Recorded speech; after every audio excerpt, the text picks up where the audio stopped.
Bonsoir.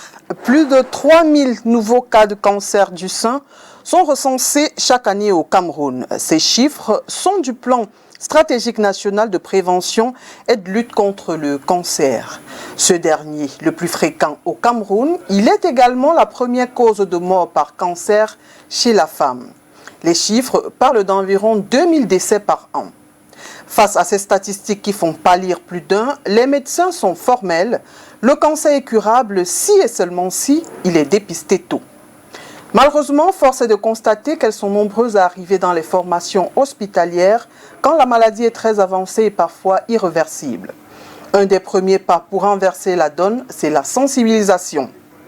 Octobre Rose, c'est un mois pour sensibiliser au dépistage du cancer du sein et des cancers gynécologiques. 31 jours donc pour montrer aux femmes et également aux hommes 1% touchés par cette maladie, les bonnes pratiques pour éviter le cancer et revoir à la baisse la prévalence et par ricochet le nombre de décès. Quelles sont donc ces bonnes pratiques? Que faire lorsque le verdict est là? On en parle tout de suite et qui de mieux qu'une femme pour parler des problèmes de femmes? Notre hôte est médecin, oncologue médical, chef de service d'oncologie à l'hôpital La Quintini de Douala. Le docteur Eugénie Nancy Ndanguet-Tonnet est assise ce soir dans le fauteuil rouge. Bonsoir docteur et merci d'avoir accepté notre invitation. Bonsoir. Alors dites-nous, j'ai avancé certains chiffres, mais ils datent de 2022. Peut-être que vous avez d'autres statistiques plus actualisées. Sinon, quels sont les chiffres aujourd'hui en 2023? Bon, on va dire l'année 2023 déjà n'est pas encore terminée, mais les chiffres, même ceux de 2022, ne sont pas encore tellement actualisés. Les chiffres les plus récents qui ont été publiés pour le cancer du sein, c'était en 2020 4270 nouveaux cas et plus de 2800 décès. Et donc, effectivement, le cancer du sein occupe la première place, que ce soit en termes d'incidence, que ce soit en termes de mortalité au Cameroun.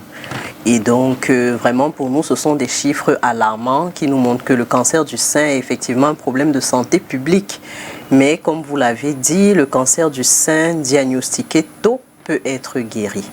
Alors, diagnostiqué tôt, ça veut dire qu'on doit voir quels sont les signes.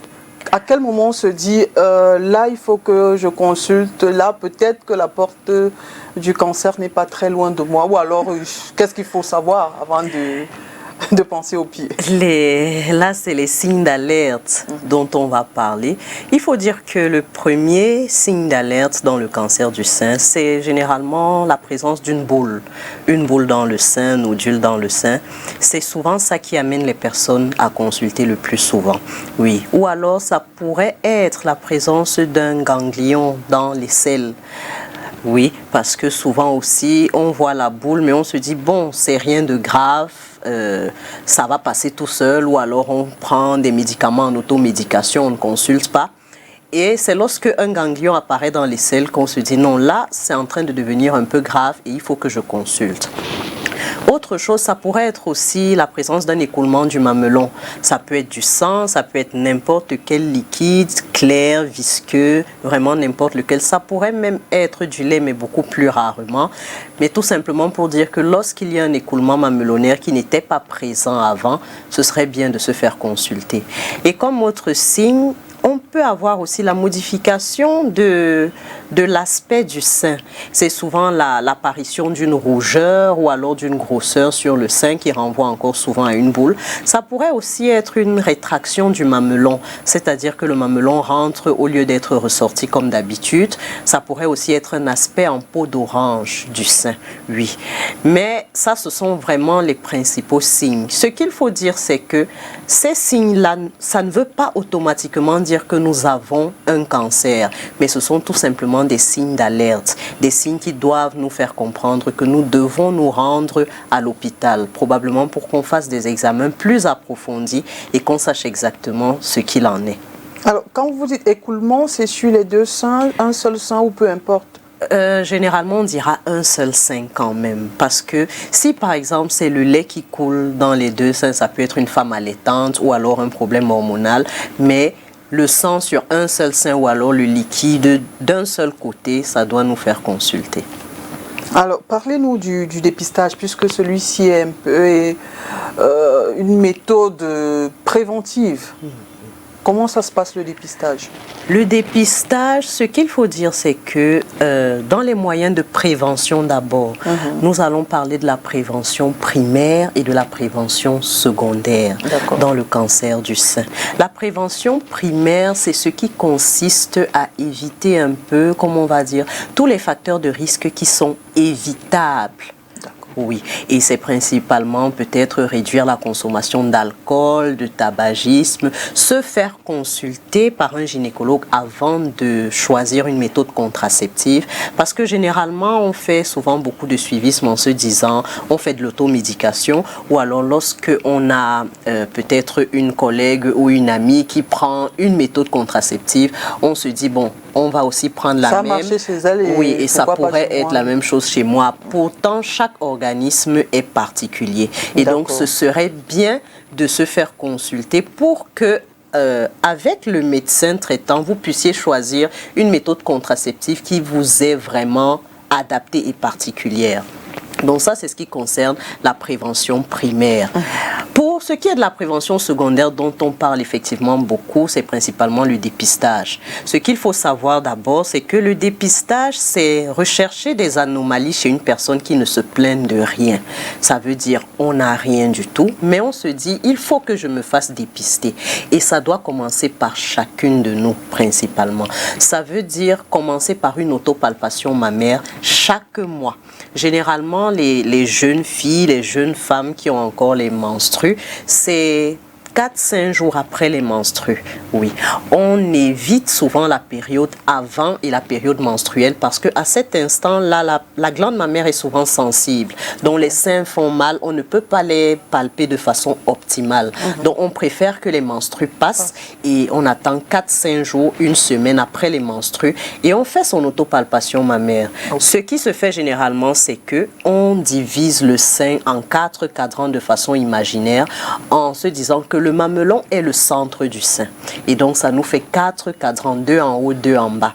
Et on les palpe donc avec les 3 doigts du milieu, de façon superficielle d'abord, et puis de façon un peu plus profonde pour essayer de percevoir les contours de la glande mammaire. Et on ne fait pas une autopalpation sans palper également, rechercher la présence d'un ganglion dans les selles. Et ensuite, il faut toujours finir par l'expression du sein. Ça veut dire presser le sein pour voir s'il y a un liquide qui sort du mamelon. Ça fait que chaque personne, chaque femme doit le faire au moins une fois par mois.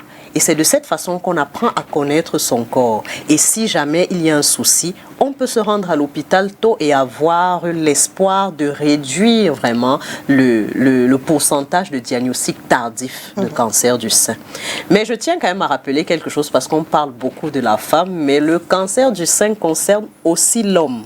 Très bien, on va en parler. Voilà.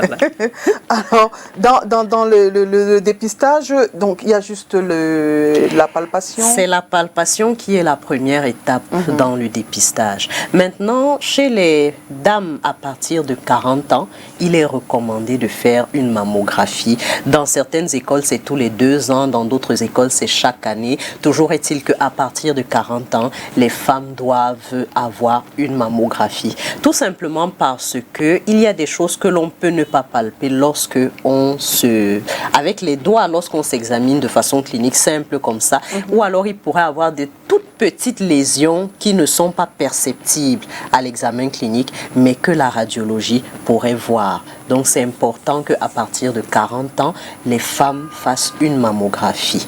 Et il est important quand même que chaque femme consulte, que ce soit un gynécologue, le plus souvent quand même, une fois par an. Parce qu'on a des femmes qui, elles ne vont à l'hôpital que lorsqu'il y a un souci. Et justement, j'allais vous dire, chez nous, on ne va pas à l'hôpital pour rien. Si on n'a pas mal, on ne va pas à l'hôpital. Ça devrait pourtant rentrer dans nos mentalités parce que le cancer ne fait pas mal. Lorsque on commence à avoir la douleur, le plus souvent, c'est un cancer qui est avancé. Alors, toujours pour prévenir la maladie, est-ce que tout à l'heure vous avez parlé de l'alcool, du tabagisme, ce sont les seuls facteurs de risque?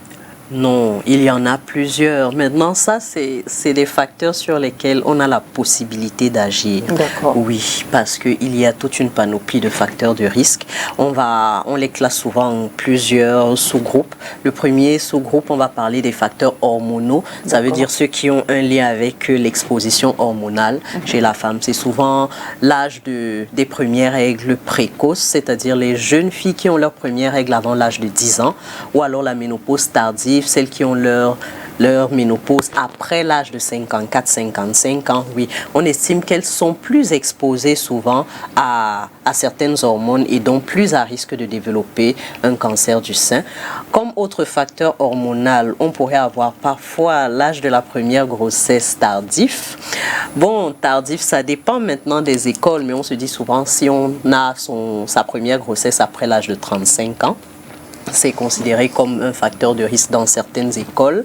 Il existe aussi parfois la prise de certains contraceptifs combinés œstrogène, progestérone. C'est pour cela que j'ai dit tout à l'heure, ce serait bien de se faire consulter avant de choisir une méthode contraceptive.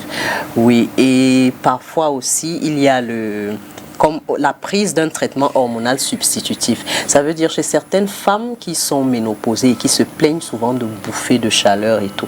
Pour les aider, on leur prescrit souvent certains traitements hormonaux, mais on se rend compte, bon, c'est pas systématique, mais certaines études ont montré que certaines ont développé des cancers plus tard.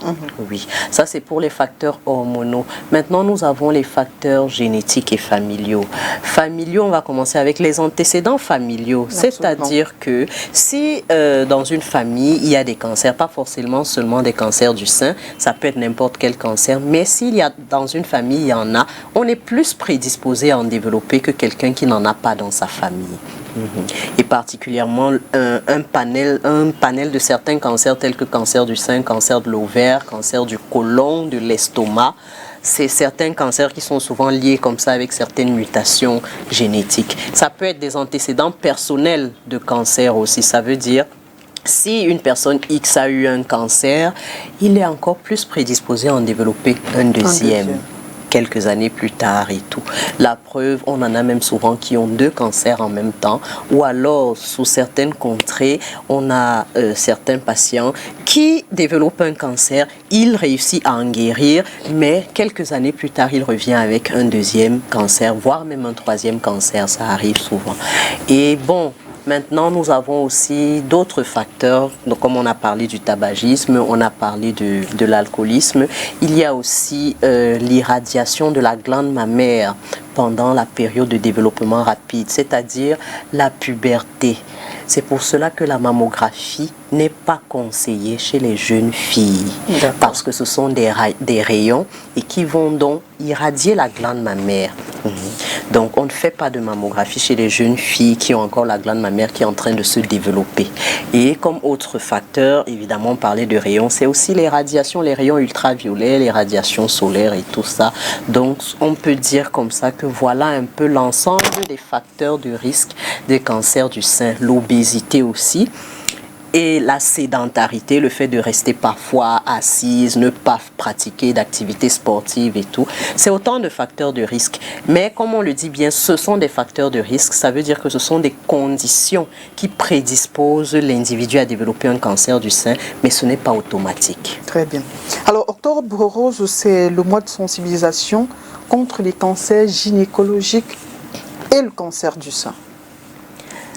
Non, Octobre Rose, c'est le cancer du sein. D'accord. C'est le cancer du sein, mais comme au Cameroun, dans les statistiques, on se rend compte que le cancer du col de l'utérus est le 2e cancer de la femme, avec lui aussi plus de 2000 nouveaux cas en 2020. Donc on se rend compte que le cancer du sein et le cancer du col de l'utérus, à eux seuls, occupent près de 40% des nouveaux cas de cancer dans la population camerounaise. C'est pour cela qu'on a tendance à adjoindre le dépistage des cancers gynécologiques au mois d'Octobre Rose le plus souvent.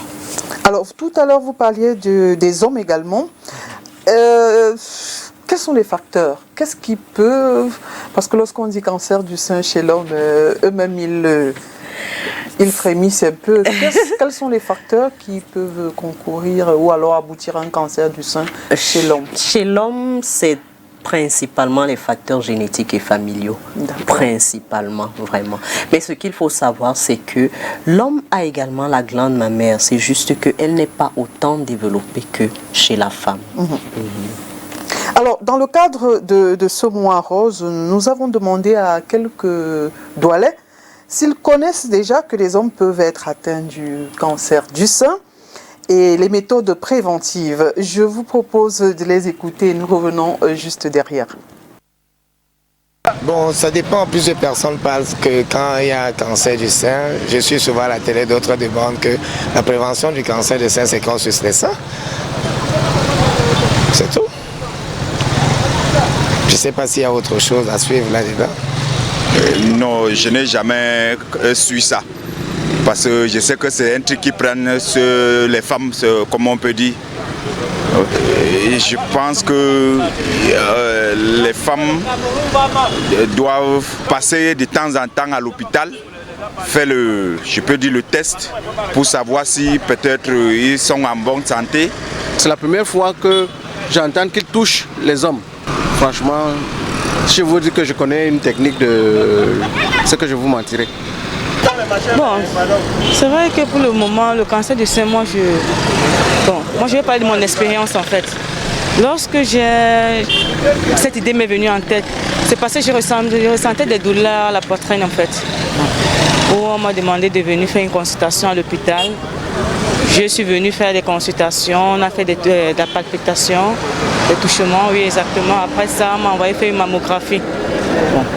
C'est où on a constaté que je n'avais pas de cancer, que les effets sont seulement naturels. La palpitation des seins, je le fais régulièrement. Donc peut-être lorsque j'ai une légère douleur, je le fais. Le sport, j'en fais régulièrement aussi également. Donc c'est un peu ça quoi. Voilà. Docteur, une impression juste et même une analyse après avoir écouté ces interventions. Non, je dirais juste que ces interventions sont un peu le reflet des idées, des pensées de la population camerounaise parce que beaucoup ne sont pas informés et beaucoup ne veulent pas parfois venir à la source de l'information. Oui, parce que très peu, comme vous avez dit tout à l'heure, beaucoup viennent à l'hôpital lorsque je n'arrive plus en fait à gérer à la maison. C'est pour cela que je me retrouve à l'hôpital. Sinon, tant que je suis debout, je marche sur mes deux pieds. Pourquoi est-ce que j'irais me faire consulter? Alors, je vous ai vu sourire quand le monsieur a parlé de la méthode par succion. Est-ce que c'est faux, finalement? C'est un message qui est tellement véhiculé. Pourtant, ça n'a pas été prouvé scientifiquement. Ça veut dire, on ne peut pas empêcher aux hommes d'avoir leurs ébats et de dire qu'ils vont peut-être pratiquer la succion du sein. Mais en ce qui concerne la prévention du cancer du sein, pour le moment, ça n'a pas encore été prouvé. Très bien. Parlons maintenant de la prise en charge. Vous êtes oncologue. Peut-être vous allez nous dire ce que c'est déjà et après la différence entre un oncologue, un cancérologue. Il y a des oncologues médicaux comme vous. Nous avons reçu ici l'année dernière un oncologue immunologue. Est-ce que ça s'arrête là? Sinon, quelles sont les autres branches? Bon, on va dire oncologue. Déjà, c'est la même chose que cancérologue. D'accord. C'est tout un grand groupe de spécialistes qui s'occupent du traitement des cancers. En fait, oui.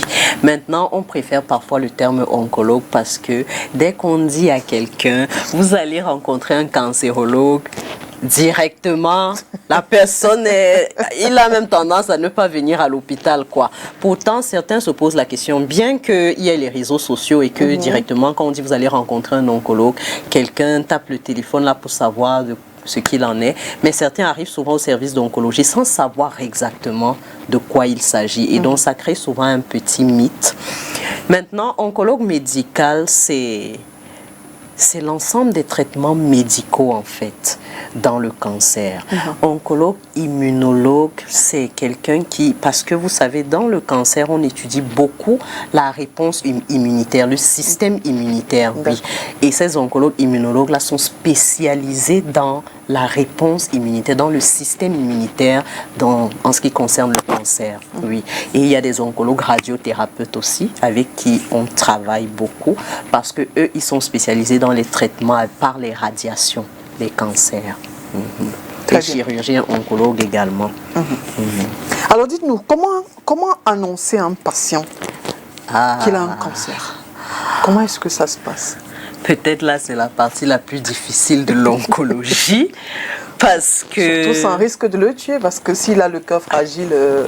C'est souvent difficile parce que la famille, déjà, lorsqu'il vous arrive, le travail n'est pas souvent facilité chez nous parce que les spécialistes, les médecins qui ont souvent le diagnostic, ils disent aux médecins, bon, ils disent aux malades, allez rencontrer un oncologue, c'est lui qui va vous gérer, c'est lui qui a la solution à votre problème. Et parfois le malade arrive, il est tellement anxieux, mais avec tout ce qu'il peut se dire dehors, là maintenant il faut commencer à voir un peu, à percevoir qu'est-ce qu'il entend par cancer, qu'est-ce qu'il pense, ce qu'il a, est-ce qu'il pense qu'il peut... On essaye un peu d'évaluer d'abord ce qu'il peut percevoir, ce qu'il peut connaître de la maladie qu'il peut avoir pour voir quel terme utiliser et lui annoncer vraiment la maladie. Maintenant, on est souvent face à certaines difficultés, c'est que la famille veut tellement protéger le malade qu'ils ne veulent pas que le médecin annonce et donne le diagnostic dans toute sa complétude au malade, ce qui rend souvent les choses un peu compliquées. Parce que le malade se rendra forcément compte qu'il y a des choses peut-être que vous ne lui dites pas. Surtout dès que vous avez commencé à parler de cellules cancéreuses, de certains bilans et tout, il comprend que non, là ça peut être grave. Certains veulent savoir, d'autres ne le veulent pas. Mais donc, on essaye d'apprécier un peu. C'est en fonction de chaque malade, en fait, qu'on fait l'annonce. Et c'est très important, parfois, l'annonce, parce que après, c'est bien de travailler avec un psychologue ou c'est bien d'envoyer le malade chez un psychologue si jamais l'annonce est faite sans le psychologue sur place. On encourage souvent les malades à faire un suivi psychologique de toutes les façons après l'annonce. D'accord. Et s'agissant de la prise en charge, est-ce que c'est par palier? Est-ce que c'est en fonction, je ne sais pas, du degré de la maladie? Sinon, comment est-ce que ça se fait, la prise en charge? Donc, on a un cas qui est déclaré, j'ai envie de dire positif. Comment est-ce que ça se fait, la prise en charge? Bon, c'est vraiment plusieurs critères qui entrent en jeu pour la prise en charge. Mais ce qu'il faut déjà savoir, c'est que la prise en charge du cancer, en général, pas seulement du cancer du sein, elle est multidisciplinaire. Multidisciplinaire, ça veut dire que ce n'est pas un oncologue seul qui décide de traiter un malade. Généralement, lorsqu'on a le diagnostic de cancer, on fait ce qu'on appelle un bilan d'extension au malade. Ça veut dire pour essayer de savoir jusqu'où va la maladie. Et c'est très souvent des scanners qu'on fait. Et on fait aussi des examens de sang pour connaître comment fonctionnent les organes ou parfois une échographie cardiaque et tout. Mais en fonction, dès qu'on a tous ces examens-là, le malade doit passer, donc le médecin référent, celui qui a reçu le malade, doit le faire passer en réunion de concertation pluridisciplinaire où il y a des oncologues, des radiologues, des anapathes, des chirurgiens, vraiment, des gynécologues, vraiment tout un staff de médecins. Et la décision thérapeutique sera prise en fonction du stade de la maladie, en fonction de l'âge du patient, de son état général. Donc, c'est vraiment beaucoup de critères à mettre en jeu. Sans compter que la vie du patient compte aussi. Ça veut dire que vous pouvez avoir une séquence thérapeutique à lui proposer, mais lui, il n'est pas d'accord, tout comme certains disparaissent souvent, par exemple, dès qu'on parle de chimiothérapie, oui. Donc, la vie du patient compte aussi, mais généralement, les critères qu'on prend en compte, c'est les résultats de l'anapathe, ça veut dire le type de cancer, le stade de la maladie, l'état général. Oui, c'est principalement ces critères-là que l'on prend en compte pour décider de quel type de prise en charge le patient aura. Est-ce que, à vous écouter, ça veut dire qu'au Cameroun, il n'y a pas un protocole défini ou comment est-ce que ça se passe? Ou alors il y a un protocole pour le cancer du sein? Quand je parle de protocole, quand on a eu Covid, on a commencé à entendre protocole du Cameroun, protocole de XY. Est-ce qu'au Cameroun, il y a un protocole arrêté quand il s'agit des cancers? Normalement, la démarche, ça devrait être celle que je vous ai décrite. Ça veut dire lorsqu'un patient a un diagnostic de cancer, on devrait lui faire un bilan d'extension, un bilan pré-thérapeutique et le passer en staff. Réunion de concertation pluridisciplinaire. Maintenant, ce qu'il faut savoir, c'est qu'il y a une infinie variété de cancers du sein. Ça veut dire, et ce n'est qu'au travers de certains examens approfondis qu'on peut savoir ce type de cancer, il répond à ça ou pas à ça. Et donc, le traitement est particulier et spécifique à chaque malade. On ne pourrait pas dire parce que peut-être X et Y ont le même âge et ont le même cancer, ils auront automatiquement les mêmes protocoles. Non. Bien qu'il y ait des protocoles définis par cancer, oui. Mais ce serait toujours bien de passer le malade en staff parce que chaque malade peut avoir des comorbidités qui sont différentes. Oui. Alors maintenant, en français facile, vous allez nous expliquer radiothérapie, chimiothérapie, qu'on comprenne parce que bon, ce sont des expressions qui entrent très souvent. Donc quand on parle de cancer, ce sont des expressions que l'on entend beaucoup. Chimiothérapie, tout simplement, c'est l'administration de médicaments anticancéreux, que ce soit par les veines, ça peut être par la voie orale, ça peut être de toutes les façons. C'est l'administration de médicaments anticancéreux. Maintenant, il y a divers protocoles de chimiothérapie qui peuvent être choisis en fonction de plusieurs critères. La radiothérapie, c'est les traitements par les rayons. Par les rayons, tout simplement. Maintenant, ce qu'on peut compléter aussi, c'est que généralement, la chimiothérapie, c'est un traitement à visée générale ou systémique. Ça veut dire c'est un traitement qui va passer dans tout le corps, généralement. Pourtant, la radiothérapie, c'est souvent un traitement localisé. Donc, quand on a cancer, est-ce que automatiquement il y a chirurgie et ensuite chimio et peut-être plus tard radio? C'est pas automatique. Mais la chirurgie, par contre, est une étape, on va dire, capitale dans le traitement du cancer du sein. Vraiment, à tous les stades, souvent, c'est bien qu'il y ait chirurgie parce que ça réduit le risque de rechute locale de la maladie. Les malades qu'on n'opère pas, c'est souvent les malades qui viennent à des stades vraiment avancés et dont nous savons que les opérer, ça ne va pas nous apporter un grand bénéfice. Mais sinon, la chirurgie reste une étape capitale. La chimiothérapie, de plus en plus aussi, devient un pan important. Mais maintenant, comme j'ai dit, tout est spécifique à chaque malade. Oui, il peut y avoir des malades qui vont passer par chirurgie, puis chimiothérapie, puis radiothérapie. Il y en a d'autres qui vont commencer par la chimiothérapie, ensuite chirurgie et chimiothérapie encore. Donc, la séquence thérapeutique sera définie en fonction du stade de la maladie. Il y a certains qui n'auront peut-être pas de radiothérapie, mais si vraiment le cancer a été diagnostiqué très tôt, et parfois pas de chimiothérapie aussi. Mais dans notre contexte, étant donné que 75 à 80% de nos malades arrivent tard, ils sont souvent obligés de passer par tous ces processus-là. Alors, dans la lutte du cancer, on parle souvent de 6 composantes de base. Il s'agit de quoi exactement? 6 composantes de base dans le cancer. Dans la lutte contre le cancer. Bon, je pense que ces 6 composantes de base-là se résument beaucoup plus dans la prévention et la sensibilisation. Oui, vraiment, parce que on se dit, si on arrive à dépister beaucoup de malades, ce qui fait que les diagnostics peuvent arriver à être posés tôt, on peut vraiment réduire le risque de mortalité qui est lié au cancer. Donc, c'est principalement vraiment le dépistage et toute forme de prévention. C'est ça qui regroupe en fait toutes les composantes liées à la lutte contre le cancer du sein.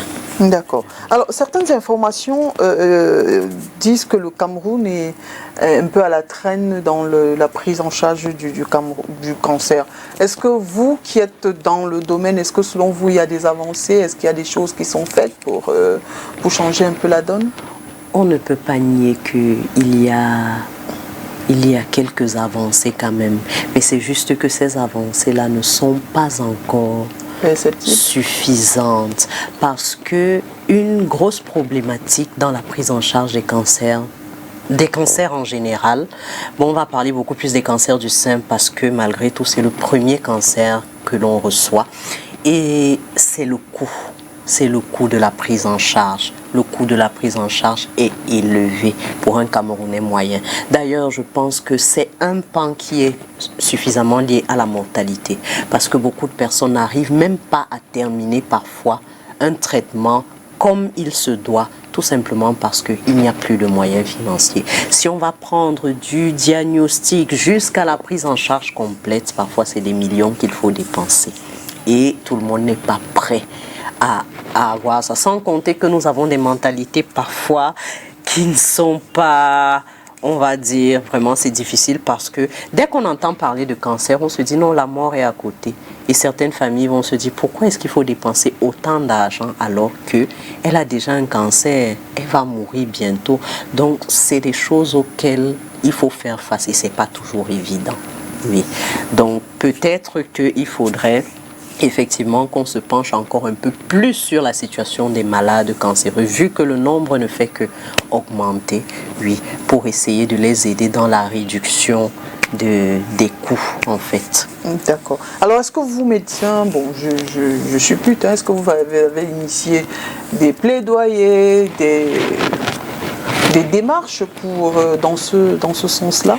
Des plaidoyers ont déjà été faits, mais vous savez que l'administration reste l'administration et donc parfois on est obligé, on est dans l'attente et tout. D'accord. Alors, tout à l'heure vous avez parlé de l'immunothérapie, c'est plus lié à l'immunité. Est-ce que ça a un lien avec la radiothérapie aussi? Sinon non, c'est des traitements complètement différents. D'accord. Oui, c'est des traitements complètement différents. L'immunothérapie, puisque ça étudie le système immunitaire, ça veut dire que le but, c'est de sortir des traitements vraiment spécifiques qui vont aller détruire particulièrement les cellules cancéreuses en fonction des molécules qu'elles surexpriment ou pas. Oui, donc ça veut dire que dans l'immunothérapie, on parle souvent de traitements ciblés. Les thérapies ciblées, ce qui est différent de la chimiothérapie conventionnelle et tout. Parce que la chimiothérapie conventionnelle, généralement, ça détruit les cellules cancéreuses, mais ça détruit aussi parfois certaines cellules normales. Par contre, l'immunothérapie, elle est ciblée et elle va aller chercher particulièrement les cellules qui surexpriment une molécule particulière. Oui, c'est un peu ça. Par contre, la radiothérapie, c'est comme on dit, traitement par les rayons. C'est une machine où on peut mettre le malade, on détermine la position qu'il doit prendre pour pouvoir envoyer les rayons à l'endroit particulier qui est malade. Oui, c'est un peu ça. Alors, est-ce que, lorsqu'on parle, je m'arrête à la radiothérapie parce que vous parlez de cibler la partie malade. Oui. Est-ce que c'est vrai ou alors c'est ce qu'on dit au quartier, on peut avoir un cancer au sein et ensuite on le retrouve plutôt au pied? Ou alors la cellule cancéreuse est allée plutôt au pied? C'est le principe des métastases du cancer, parce que l'évolution peut être locale, loco-régionale ou à distance. Et à distance, c'est ça qu'on appelle les métastases. Ça veut dire que la cellule cancéreuse, généralement, a le pouvoir de se détacher de là où elle est née pour essayer de se propager dans l'ensemble du corps. Ça fait qu'on peut avoir un cancer du sein, mais qui se métastase au niveau des os, au niveau du cerveau, au niveau des poumons, du foie, vraiment à plusieurs endroits. Donc ça, c'est possible. Il y a des raisons à cela ou... Non, là c'est déjà vraiment l'étude particulière du cancer, parce qu'on peut avoir un cancer X qui fait ça et un cancer Y qui ne fait pas la même chose. Ça c'est vraiment les caractéristiques liées à l'agressivité de la cellule cancéreuse, le type de cancer en question. C'est pour cela que c'est important de faire toujours un bilan d'extension avant de commencer à traiter un malade. Parce que sinon, on ne saura pas quel était le stade de la maladie initiale pour pouvoir l'évaluer après. D'accord. Alors, parlons un peu de la vaccination contre le cancer, notamment du col de l'utérus. Où en est-on aujourd'hui? Et vous savez que il y a eu beaucoup de problèmes à un moment donné. Certains étaient pour, certains étaient contre. Est-ce qu'aujourd'hui on est fixé là-dessus? Est-ce qu'il n'y a pas de... Ceux qui étaient contre annonçaient des... comment on appelle ça? Une baisse de la fertilité. Non, le développement de d'autres maladies, après que la jeune fille soit vaccinée. Bon, on va dire le vaccin contre le cancer du col de l'utérus, il est déjà disponible. Oui, il est déjà disponible sur le territoire camerounais. Maintenant, il s'adresse aux jeunes filles généralement de 9 à 13 ans. Oui, c'est la tranche d'âge qui a été ciblée parce qu'on se dit que ces jeunes filles-là, souvent, n'ont pas encore eu de rapport sexuel. Étant donné que le facteur de risque principal du cancer du col de l'utérus, c'est le human papilloma virus, qui est un virus sexuellement transmissible. Donc, on se dit, on peut vacciner la cible, c'est-à-dire les jeunes filles de 9 à 13 ans, pour leur permettre de prévenir le cancer du col de l'utérus. Mais dans tous les cas, je ne comprends pas trop pourquoi est-ce qu'il y a une polémique dans ça, parce que le vaccin n'a jamais été quelque chose qui nous empêche de développer une maladie. Le vaccin, généralement, nous empêche de développer des formes graves de la maladie. Vous voyez un peu comment on fait le BCG contre la tuberculose aux enfants qui naissent. Ça ne les empêche pas plus tard de développer la tuberculose, mais parfois, ça peut faire en sorte que quelqu'un qui est exposé ne fera pas une forme grave de la maladie. Et le vaccin contre le cancer du col de l'utérus n'empêche pas le dépistage. Il faut bien garder ça à l'esprit. Ça veut dire que même si on vaccine ces jeunes filles, dès qu'elles vont commencer à avoir des rapports sexuels et qu'elles seront exposées au human papilloma virus, il faudra qu'elles passent par la méthode de dépistage qui est recommandée par les scientifiques, c'est-à-dire le frottis cervico-utérin tous les 2 ans jusqu'à l'âge de 65 ans.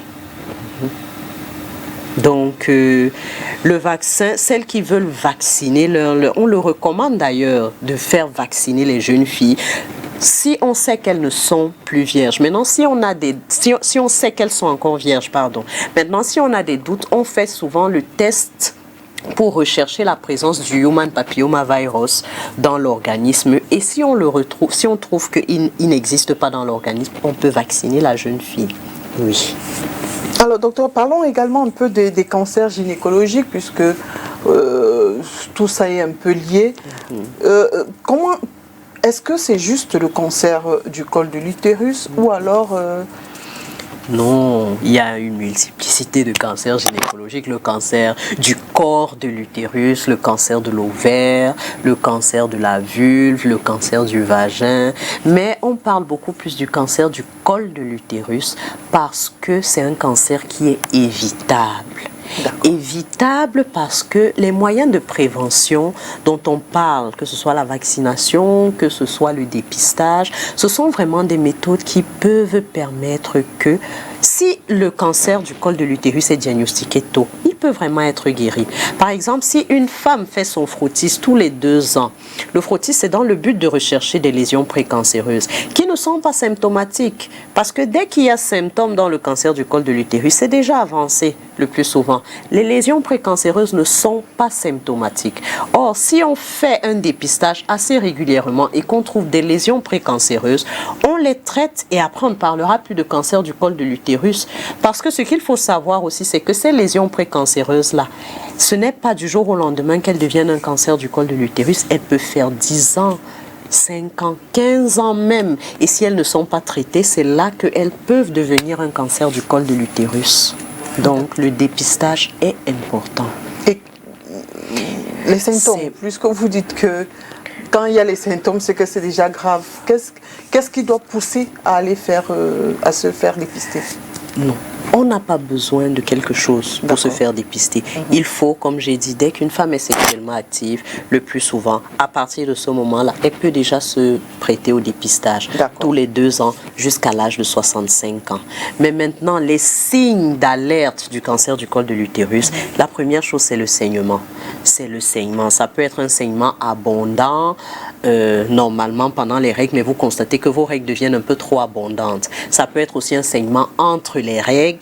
Ça peut être chez les femmes ménopausées, on ne doit plus saigner, mais elle constate qu'elle voit des traces de sang sur le slip quelquefois alors qu'elle a arrêté de saigner depuis peut-être 5 ans ou 10 ans. Chez certaines femmes aussi, c'est la présence d'un saignement après un rapport sexuel. Ça veut dire, après le rapport sexuel, vous voyez qu'il y a des traces de sang. C'est la première chose qui doit vous faire consulter. Oui, c'est le saignement principalement parce que tous les autres signes tels que la douleur ou alors parfois les difficultés à uriner ou à émettre les selles, c'est vraiment lorsque le cancer est bien avancé. Est-ce qu'il y a des facteurs de risque comme dans le cancer du sein? Comme on disait, le principal facteur de risque, c'est le human papillomavirus. Maintenant, il y a tous les cancers gynécologiques ou juste pour le col de l'utérus? Pour le col de l'utérus, principalement. D'accord. Oui. Et d'autres facteurs, c'est parfois la présence de multiples partenaires sexuels. Ça peut être un système immunitaire qui est faible. Parfois, les dames qui ont le VIH, elles sont parfois plus prédisposées à développer un cancer du col de l'utérus. Ça pourrait être aussi la présence d'autres infections sexuellement transmissibles telles que l'herpès, la présence du chlamydia et tout, oui. C'est le tabagisme comme autre facteur de risque du cancer du col de l'utérus. Pour les cancers de l'ovaire, sincèrement, le cancer de l'ovaire, on n'en parle pas souvent beaucoup parce que malheureusement, c'est un cancer qui se diagnostique généralement tard parce que lui, il n'a pas de symptômes spécifiques. Comme les ovaires sont cachés à l'intérieur, là vraiment bas, il n'y a pas de symptômes spécifiques. Donc, vous pouvez avoir un ballonnement, vous pouvez avoir parfois des petites difficultés à émettre les selles et tout, mais personne ne pensera souvent aux ovaires. C'est ça le problème avec les ovaires. Le diagnostic est très généralement tardif. Pour les cancers de la vulve, du vagin, comme facteur de risque aussi, ça peut être certaines infections sexuellement transmissibles, ça peut être le VIH aussi, oui. Mais là-bas, souvent, il n'y a pas de signes particulièrement spécifiques. C'est la femme qui va peut-être remarquer qu'il y a une éruption sur le vagin ou sur la vulve qui n'était pas là, comme des petits boutons qui sont en train de sortir et après qui font une plaie. C'est souvent ça un peu les signes dans le cancer du vagin ou de la vulve. Vous avez parlé du corps de l'utérus aussi. Oui. Le cancer du corps de l'utérus, lui, le principal signe, c'est le saignement aussi. C'est le saignement. Mais lui aussi, on ne le diagnostique pas souvent très tôt. Oui. Mais on peut dire pour ce genre de choses-là, c'est pour cela que c'est important que la femme se fasse au moins voir par un médecin 1 fois par an. Même si on ne fera pas un bilan complet, il y a certaines petites choses que l'on peut demander et qui peuvent nous permettre de prévenir certaines maladies. Est-ce que, selon vous, au Cameroun, des recherches sont faites pour un traitement j'ai envie de dire, définitif de cette maladie? Je ne veux pas encore évoquer le volet traditionnel ici. Vous savez que très souvent on nous dit il y a des plantes qui soignent tout. 300 maladies. Bon, ce qu'il faut comprendre, c'est que le cancer est complexe. Complexe parce que c'est vraiment beaucoup de choses en jeu. Le système immunitaire, c'est énorme vraiment. Et donc, trouver un traitement qui va pouvoir gérer tous les cancers, c'est un peu compliqué. Oui, c'est un peu compliqué. Dans le cadre de la préparation de cette émission, nous avons récolté quelques questions de quelques malades. Alors, certains se demandent pourquoi le traitement fait au Cameroun est différent de celui qui est fait en Occident. Vous savez qu'ils ont des groupes WhatsApp et ils ont des amis qui sont de l'autre côté. Selon eux, le traitement fait au Cameroun, c'est pas le même en Europe. Et surtout avec la mention, sachant que vous, beaucoup de médecins, hein, pas vous particulièrement, avez fait vos études de l'autre côté. Comment est-ce que vous, quand vous revenez au Cameroun, vous ne pratiquez pas, vous n'appliquez pas ce que vous avez appris de l'autre côté? Bon, ce qu'il faut dire par rapport à ça, ça peut être véridique, mais il y a beaucoup de paramètres qui entrent en jeu lorsqu'on doit traiter un patient. Comme je vous ai dit, par exemple, un malade doit passer en réunion de concertation pluridisciplinaire, on lui propose quelque chose. Les malades, parfois, disent qu'il n'y a pas d'argent. Il n'y a pas d'argent. Et donc, parfois, on se retrouve en train de leur proposer d'autres alternatives. Pas forcément la première qui devrait être proposée, mais on leur propose autre chose. Mais ce qui devrait être fait, c'est qu'on devrait toujours quand même leur proposer ce qui doit, ce qui est recommandé. Quitte à ce qu'ils disent qu'ils ne peuvent pas, et là on prend une alternative. L'autre chose, c'est qu'en Occident, le prix, les médicaments sont supportés par la sécurité sociale. Oui, ce qui n'est pas le cas ici. Ici, le malade doit payer de sa poche. Il y a très peu de malades assurés. Oui, sans compter que parfois certains sont assurés même, mais l'assurance ne va pas jusqu'au bout, oui, du traitement. Donc c'est quelque chose qui, je vous ai dit, le coût c'est un pan tellement important dans la prise en charge du cancer au Cameroun. Oui, c'est ça qui fait parfois que les choses peuvent ne pas être identiques à ce qu'on voit ailleurs. L'autre chose aussi, c'est que, toujours à cause de ce coût, il y a certaines molécules qui ne sont pas disponibles, les thérapies ciblées particulièrement, qui ne sont pas toujours disponibles sur le territoire camerounais. Pas toutes, parce qu'il y en a certaines qui sont vraiment là et qu'on arrive à prescrire, mais il y en a d'autres qui ne sont pas encore disponibles sur le territoire. Y a-t-il des restrictions dans l'alimentation d'un malade atteint du cancer et ici, lesquelles?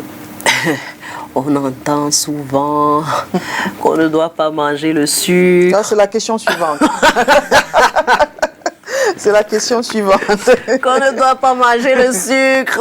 Il y a certains qui ne mangent plus rien du tout. Comment on va dire? Il y a beaucoup d'études qui sont faites à ce sujet-là. Et vraiment, il y a des écoles différentes. Il y a des écoles qui disent qu'il faut entrer dans le jeûne intermittent, oui. Et il y en a d'autres qui disent non, il faut manger équilibré. Ce que nous avons l'habitude de dire, parce que ça fait partie de la majorité des choses que l'on voit quand même, c'est essayer de manger équilibré. Quand on dit manger équilibré, ça veut dire qu'on ne peut pas supprimer le sucre de notre alimentation, puisque notre cerveau, même pour fonctionner, il a besoin de transformer ce qu'il reçoit en sucre. Voilà. Donc, ce qu'on leur recommande souvent, c'est d'éviter les excès. Ça veut dire pas trop de sel, pas trop d'huile, pas trop de sucre. Dans la plupart des cas, c'est ça qu'on leur recommande, en essayant d'avoir une alimentation un peu riche en protéines. Donc le haricot, dans certains cas le soja, les arachides, un peu les œufs bouillis.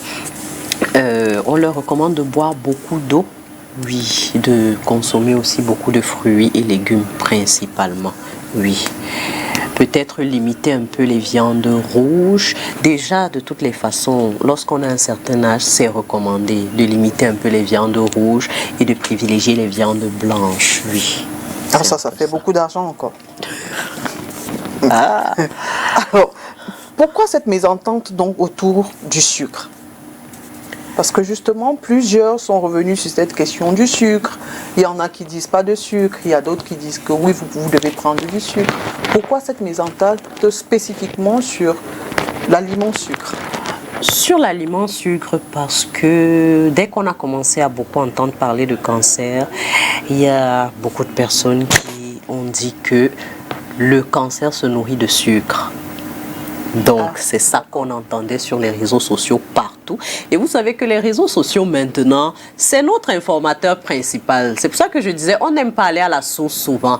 On reste chez soi, on écrit n'importe quoi. Sauf que sur les réseaux sociaux, il y a tout. Il y a du vrai, il y a du faux. Oui, mais maintenant, dans la majorité des études qui ont été faites, elles sont mitigées. Il y a certains qui disent que oui, dans le jeûne intermittent, il faut éviter le sucre et tout. Il y en a d'autres qui disent non. Maintenant, c'est parfois difficile d'enlever ça de la tête d'un patient. Oui, c'est parfois difficile, mais on essaye. On essaye autant qu'on peut. Mais le sucre, tout simplement parce que c'est la première chose qu'on a demandé aux gens de bannir lorsque le mot cancer a commencé à être fréquent. D'accord. Il y en a qui parlent aussi de la chimiothérapie. C'est très douloureux. Qu'est-ce qui explique cela? Et est-ce qu'il y a une différence entre la chimio orale et par injection? La chimiothérapie n'est pas douloureuse. C'est parfois, comment on va dire, les complications du cancer qui font la douleur. Mais ce n'est pas la chimiothérapie en elle-même qui est douloureuse. Ce qui fait peur aux malades, ou même, on va dire, à la population par rapport à la chimiothérapie, c'est souvent les effets secondaires.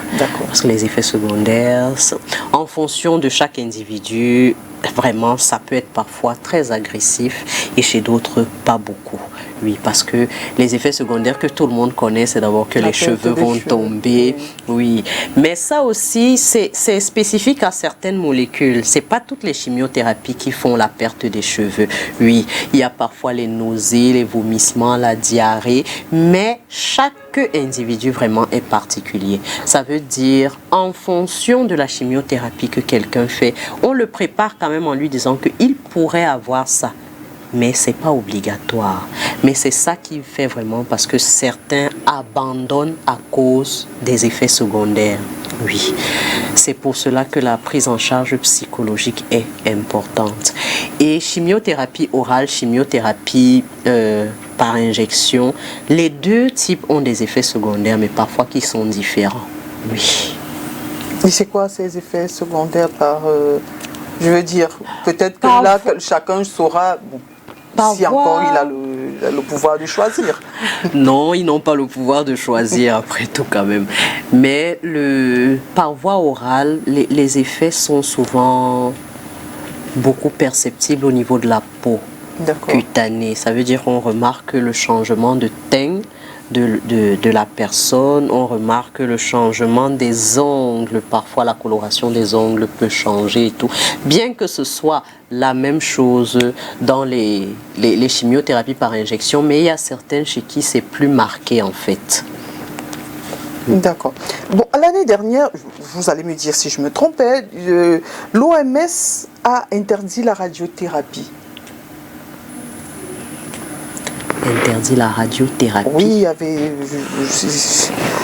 moi, je n'ai pas compris qu'est-ce qui justifiait l'interdiction de cette radiothérapie-là. Je pense que peut-être c'était dans un contexte particulier.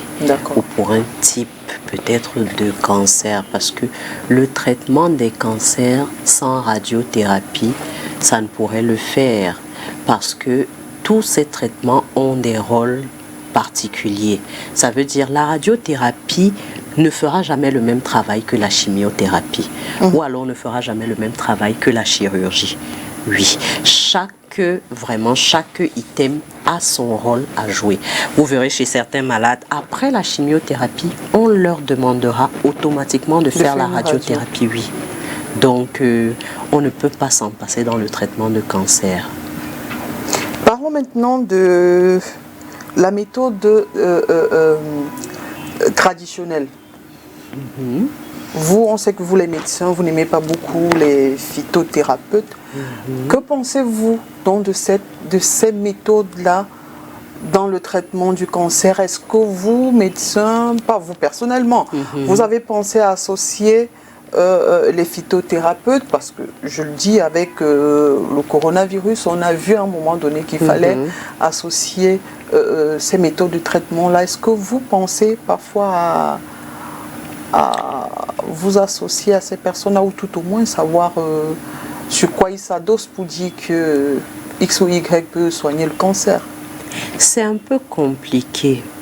C'est un peu compliqué parce que, vous voyez, lorsqu'on propose par exemple que ce soit une chimiothérapie ou une radiothérapie à un patient, c'est sur la base des examens qu'il nous amène. Et donc, le protocole peut-être qu'on peut lui proposer, c'est sur la base d'études qui ont été faites. Vous voyez un peu. Et donc, il faudrait peut-être que je vais dire naturopathes, ceux qui font dans la médecine traditionnelle, essayent aussi peut-être de faire des choses dans ce sens-là pour qu'on les écoute un peu plus. Mais il y a une chose qu'il ne faut pas oublier, c'est que généralement, ces traitements qu'ils font, c'est beaucoup de potions mélangées. Et à la longue, on se retrouve avec des insuffisances rénales ou des insuffisances hépatiques. Et qui, lorsqu'elles sont installées, ça nous rend la tâche difficile pour les traitements anticancéreux. C'est pour cela que la majorité des médecins sont réticents dans ce qu'on appelle les médicaments, dans la médecine traditionnelle. Mais si ils arrivent à trouver comment, puisque logiquement dans les traitements, on a envie de booster l'immunité pour que le corps puisse se battre lui-même pour éloigner la maladie, s'ils ont des méthodes pour justement booster cette immunité-là. Le problème, c'est que c'est ça qu'on nous dit.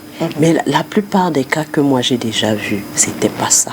Lorsqu'on booste l'immunité, on s'attend à ce que le patient revienne avec de l'énergie et tout, et qu'il supporte peut-être mieux les traitements que nous on propose. Mais généralement, ce n'est pas ça. Et la majeure partie des patients, généralement, beaucoup n'associent pas les deux. Ils commencent dans la médecine traditionnelle. Et c'est lorsqu'ils ne voient pas le changement qu'ils se retrouvent à l'hôpital. Parce que c'est moins cher peut-être.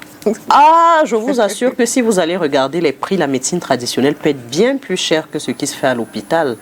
Parce que quand ils vous donnent les sommes qu'ils ont dépensées, seulement parce qu'ils cherchaient la guérison avant de se retrouver à l'hôpital, vous êtes dépassé. Et quand ils se retrouvent à l'hôpital, ils n'ont plus rien. Alors, que pensez-vous de ceux qui prennent également les compléments alimentaires? Toujours dans le même but, beaucoup c'est pour booster l'immunité. Est-ce que ça aussi, ça peut produire ce contre-effet-là? Tant que ça reste des compléments alimentaires, on n'a pas de problème. Tant que ça reste vraiment des compléments alimentaires, on n'a pas de problème. Puisque de toutes les façons, beaucoup en prennent, même s'ils ne le disent pas. Oui, beaucoup en prennent. Maintenant, il y a certains chez qui on voit un bon effet, oui, et d'autres chez qui, bon, on ne voit pas particulièrement de changement. Maintenant, est-ce qu'on va dire que c'est les compléments alimentaires qui font le bon effet? On ne saurait le dire. D'accord. Alors, docteur, peut-être vous avez un message à passer aux patients, à la population, surtout par rapport au cancer, surtout que nous sommes dans ce mois de sensibilisation. Bon, si j'ai un message à passer, ce serait vraiment de ne pas avoir peur, parce que lorsqu'on parle du cancer, on se dit non, la porte de la mort est déjà là, le cercueil est déjà là, et donc ça entretient la peur même parfois de se faire dépister. Mais j'ai envie de dire vraiment, consultez le médecin dès que vous constatez qu'il y a quelque chose. C'est de cette façon-là qu'on pourra réduire ensemble la mortalité qui est liée au cancer. Et n'oublions pas que, comme j'ai dit, le cancer du sein diagnostiqué tôt peut être guéri. Et le cancer, c'est pas seulement une affaire de médecin, c'est une affaire de tout le monde. Si chacun prend sur lui de commencer à faire son autopalpation mammaire chaque mois, je pense que le nombre de diagnostics précoces pourra augmenter et donc par ricochet, nous allons réduire la mortalité. Merci beaucoup, Dr Ntonné, d'avoir accepté notre invitation et surtout de nous avoir édifiés sur cette maladie qui fait peur quand même. Je vous en prie, merci à vous parce que ce sont des méthodes, des moyens de sensibilisation. Parce que tout le monde ne regarde peut-être pas la télé, mais lorsqu'on écoute un message comme ça, on a peut-être envie parfois de se rendre dans un hôpital pour connaître effectivement quel est son statut. Donc l'essentiel, c'est que le message passe et que certaines personnes puissent l'écouter quand même. Peut-être étendre aussi les sensibilisations hors du mois d'octobre. Puisque si vous nous dites que ça coûte cher, peut-être que si on a plus de sensibilisation et même de dépistage gratuit, on pourra aussi faire l'affaire. On y pense, les formations sanitaires y pensent, mais vous savez que c'est beaucoup de choses à mettre en place pour pouvoir le faire sur une longue période parfois. Mais c'est des choses qui sont déjà pensées. Merci beaucoup encore. Merci d'avoir accepté notre invitation. Mesdames et messieurs, merci à vous d'avoir été des nôtres et à jeudi prochain.